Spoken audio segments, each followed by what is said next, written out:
Have you ever wondered, how do I add different colors to objects in Blender but using one material? So in other words, I don't want to go ahead and select a whole bunch of objects and give each one its own material just so it can have its own color. How do you do this random color effect inside of just one material? And there's actually two ways to do this, and the reason we're looking at two different ways is because one of them is looking at an entire object and it's evaluating it on the mesh island, so the individual pieces of mesh inside of an object.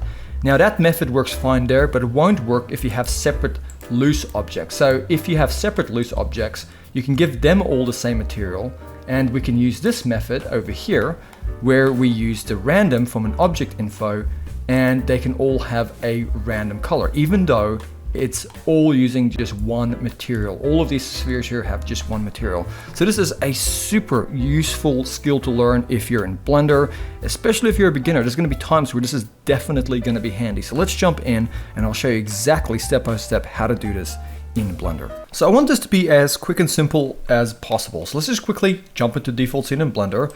We'll just delete everything. And we're just gonna go Shift A, we're just gonna go to our mesh options, let's just quickly add in an icosphere, and let's come over here and let's just maybe bump it up a little bit like that. And let's just take a very simple approach, just quickly add some little spheres on top of it. Just quickly jump into geometry nodes. I promise this is not a full-blown GeoNodes tutorial, we're just quickly adding some spheres in here. Just with it selected, click New, and then simply go Shift A, just go search and type in distribute. And just get a distribute point on faces, place it on here, and then simply go Shift A, go search and get a join geometry. We're almost done, promise. Just putting the geometry on join geometry here. And then let's connect the geometry input over here, there we go. And then simply come over here and go Shift A, search and go instances, and go instance on point, and just place it on this cable. And now let's just drag on this instances, type in ico and get an icosphere mesh object, and simply just bump up the subdivision here. And now you can easily come here and just drag on the scale and type in random. And let's just go for the random value, and we want to make sure to actually change it to float, in which case it might pop out, so just plug it back into the scale. And then let's just make it like 0.2 and maybe 0.5, or maybe even smaller. And maybe make this one smaller like that. Okay, that's all you really have to do. You could mess around with this if you wanted to, but I don't really want to get too much into this right now. So I might just drag that distance up. And before we can come here and apply this, we just want to come here and go Shift A, search and get a realize, and get a realize instances, so Blender recognizes this. And now we have that done, let's just come over here to our geometry nodes node, come to the drop down and apply this.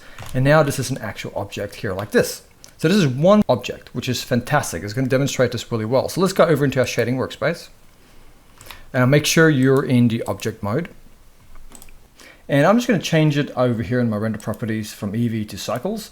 I'm sure this works for Eevee, I haven't tried it, but I'm just going to use cycles.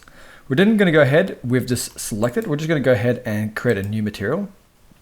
And let's call this one random color underscore mesh islands. Okay. And the reason is because we're going to look at individual mesh islands. So the way we randomize this is by going Shift A, search and getting a geometry. Yes, a geometry node. And then let's just take this random per island and drag it into the base color.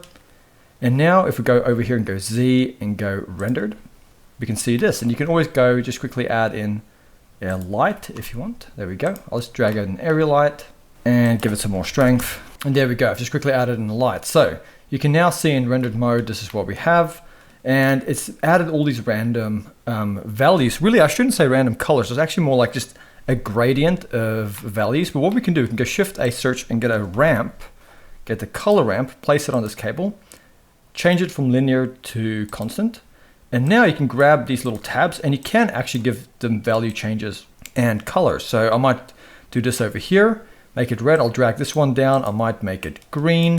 And then you can come here and go plus, and you can just keep adding in these little tabs and changing the color to whatever you want to change it to, like that. So I can just keep going, just adding in different little colors. Maybe add in a yellow somewhere. You guys kind of get the idea. I'm also just going to come over here quickly, just add another material, go new. I'll make this one sort of like gray, and then in edit mode, I'll just select this sphere in here by selecting a vertex and going Control L, and I'll just assign that material. Now it's less distracting. I'm just going to go shade smooth as well. So now you can see we have a very cool way. If I just grab that color mesh islands again, we have a very cool way of just adding different colors within a single material.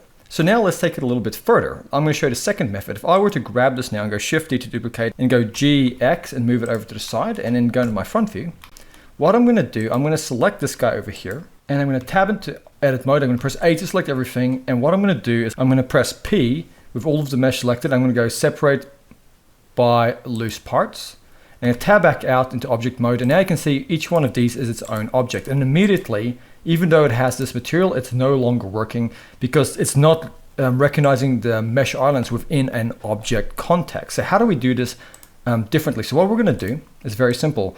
I'll just actually, let's just grab this middle one here. We'll just get rid of that random color and just leave it with the base color here. But these little spheres, let's just grab one of them. And let's just come here to the random color mesh islands. And let's just click on this number here to make it its own material. And let's just come here and double click and let's change it from mesh islands to mesh, or maybe just object. Let's just make it object. There we go. Random color object. And now with this new material, we'll get rid of this geometry node. So we're gonna go Shift A and let's click here and search and type in object because we're working with object context now. And let's take the random and plug it into here. And now all we need to do is I'll just quickly select this base and press H. Select all of these spheres and I'll just quickly, holding in Shift, select this guy over here. And I'm going to go Control L and just link the material so they all have it now. So now all of them have this object random color here for the object one. So it's working a bit differently, and I'm going to go Alt H to bring back that base. And if I go here and go Z and go rendered, you can see both of these look exactly the same. The only difference is one is looking at the object context here and doing it differently per object, and one is looking at a whole object but evaluating that on the mesh islands. Okay, so I really hope you guys have enjoyed this tutorial. I hope it's been handy, and definitely give it a shot. I'll see you guys next time. Thank you for watching.